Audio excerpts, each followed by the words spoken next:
It's with great pleasure that I ask you to give a warm welcome to the speaker that you've been waiting for, Tiffany Fenton.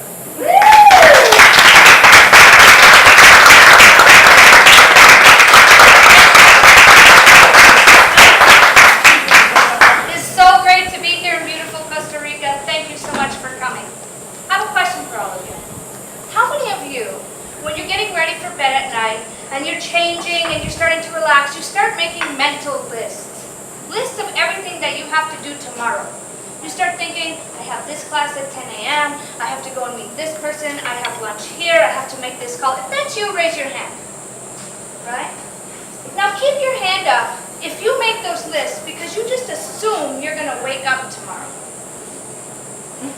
Put that hand down and raise the other hand if you've never actually thought about the act of waking up. See, I remember those days. I remember those days getting ready for bed, going through that checklist in my mind, and sometimes those lists were so long that I didn't want tomorrow to come. Can you relate to that? And they'd be so stressful that I'd wake up in the middle of the night thinking, oh, I don't want to forget about this, and I have to put this here, and these two things conflict, and how can I move this to here, and maybe I can talk to this person, and... See, now, when I go to bed, I just think, let me wake up tomorrow. See, I'll worry about tomorrow. Just give me a tomorrow. Because see, my tomorrow's not promised. Well, nobody's is really, right? See, I believe that every single person needs a hero. Sometimes you need that hero just to get through the night in order to wake up in the morning, in order to complete those mental lists that you made, and you don't even know it. When I say hero, who do you think of? You. Okay. Anybody else? Mom? Anybody who supports you? Okay, anybody who supports you? How about Superwoman? Superman? Dad? Right? As a child, we often spend time thinking about how great it would be to be a hero. And as an adult, sometimes you think, man, I wish I had one. I mean, think about that for a minute. That'd be great, right? If we all had our own hero. No matter what you did, where you went, who you were with, good, bad, or indifferent, you'd be covered because you had your own hero. That'd be cool, right? What if I told you you already had one? What if I told you that each and every one of you already had your own hero?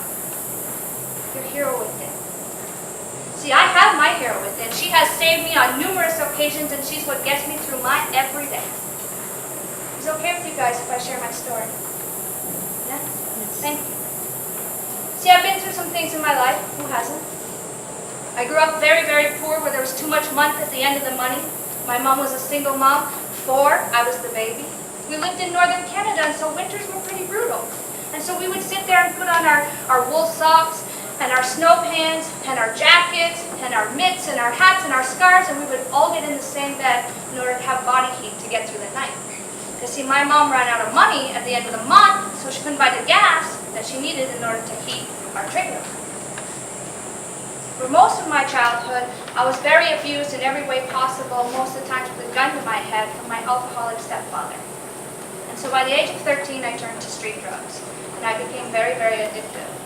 And so at the age of 16, me and my boyfriend, who was the drug dealer, threw this huge party, and we almost killed a guy, giving him too much. So my boyfriend went to jail, and I decided to quit drugs, but try to take my own life. And although I didn't succeed, life was pretty bad after that. And a few years later, I got into a terrible car accident where I was bedridden for 6 months, unable to work for several years, and I became very addicted to prescription pills. Somehow, through all of that, I was able to graduate from high school, graduate from college and get my diploma, got 2 more certificates from college, and fulfilled my lifelong dream of becoming a teacher. And then at the age of 23, I got a phone call that changed my life. And it said that my best friend committed suicide. And as I fell to the floor, with my hands in my face, I got 1,000 more calls blaming me, saying, how did you not know? But see, the real life challenges actually started 8 years ago. See, 8 years ago, life was perfect. I was married to the man of my dreams. I still am. It's been almost 20 years we've been together, but I was married to the man of my dreams. I had a 4-year-old child. I was 7 months pregnant with our next daughter. We had just started the adoption process of a 12-year-old girl. I had an 11-year-old stepson, and life was amazing. fact, it was so good that I thought that everything I had gone through in life was for this. For the life that I always dreamed of, that I knew existed, never saw it, but knew that it had to exist, the life that I thought I deserved. And then a doctor told me that my 4-year-old has a failing kidney.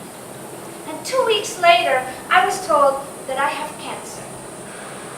And I was like, what? How? And being 7 months pregnant, there was not much that they could do. So over the next 3 years, my daughter and I would battle side by side. And then a doctor would say, I'm sorry, I'm very afraid of where you're going to be in the next 2 months. That's the words that they used, giving me 60 more tomorrows. Well, they actually didn't tell me because they didn't have the courage. So they pulled my husband in a room and told him. And when he got the courage to tell me 4 or 5 days later, I said, you're not getting rid of me that easily. But there I stood. Somebody gave my life a time frame. So we decided soon after, my grandma was there, my mom was there, and we're going to go visit my sister. 6-hour drive, we're going to auntie and uncle's, and the kids are so happy, and that's all that mattered to me at the moment. So we went, and the first night we're there, we go to bed, and I get a phone call at 2 o'clock in the morning that says, your house is on fire.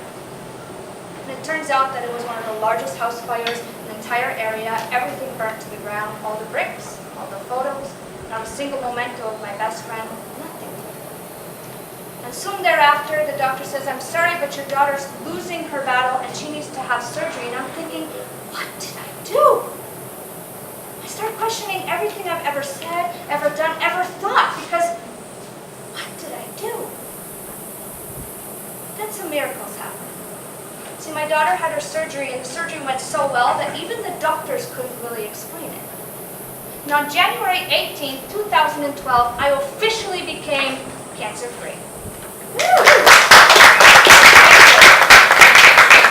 So we decided as a family that we had been through enough, and so we were packing up and moving countries, and we moved to Costa Rica, where we bought a beautiful resort.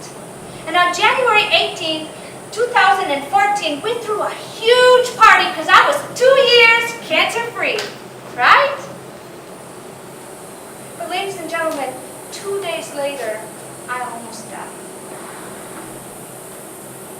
See, although I stand before you today with a very dangerous, very rare, inoperable brain tumor, although I stand before you today living with a minimum of 14 symptoms every single day, although I stand before you today not knowing when I kiss my kids and my husband if it's my last one, although I stand before you today not knowing if I have a tomorrow, ladies and gentlemen, the reason why you need to keep on clapping is because I stand before you today.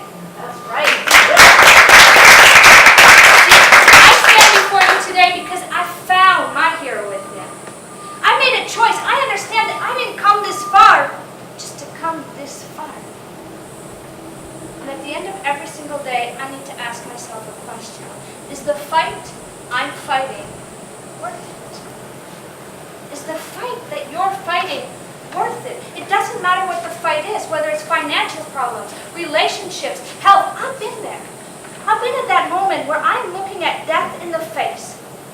And the only thing looking back is death. But I had to make a choice. And there's only two. You can choose option number 1, which is path number 1, or you can choose path number 2. See, path number 1 is easy. This is the path where you give in. You know what you're going to go through. You know what the end is. You know how you're going to feel. Relationships don't matter. And then you have path number 2. Path number 2 is the scariest path you'll ever go down. You have no idea what the outcome is. You have no idea what you're going to endure, what you're going to have to go through, or what you're going to feel. Relationships are vital. They're so important to you because they're what's going to help you get through that path. Sometimes those relationships are chosen because they can make you smile. Sometimes those relationships are chosen because they can make you laugh. Sometimes those relationships are chosen because they have problems that they come to you and you can help solve them. And so for a moment, you feel empowered and needed. But more importantly, those relationships are not only made because they're important in what they're going to give you, because you have to be okay that if you have dinner with one of those relationships and it's your last dinner on earth, that you are okay that it was with them. But see, no matter what path you choose, you cannot dip back and forth. See, if you choose path number one and you give in, and then suddenly for an hour, 2 hours, or a day, you're like, I can do this, and then you're back down to, no, I give in. It did nothing. And if you choose path number two, you can never, ever tell yourself that you give up.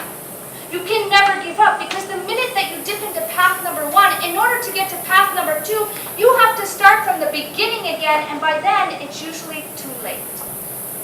See, you can be weak, but you can't be tired.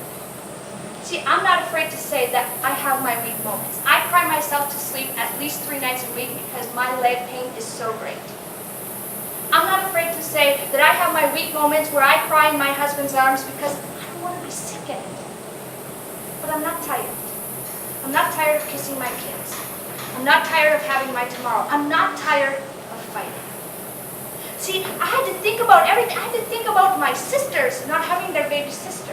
I had to think about my mom not having her baby, my husband not having his wife, my kids not having a mom. See, I didn't have an option. Path number two is the only path that I can take. Path number two is the only path you can take. But here's the problem. Stand up. I want every single person to take their finger and draw a bubble around you.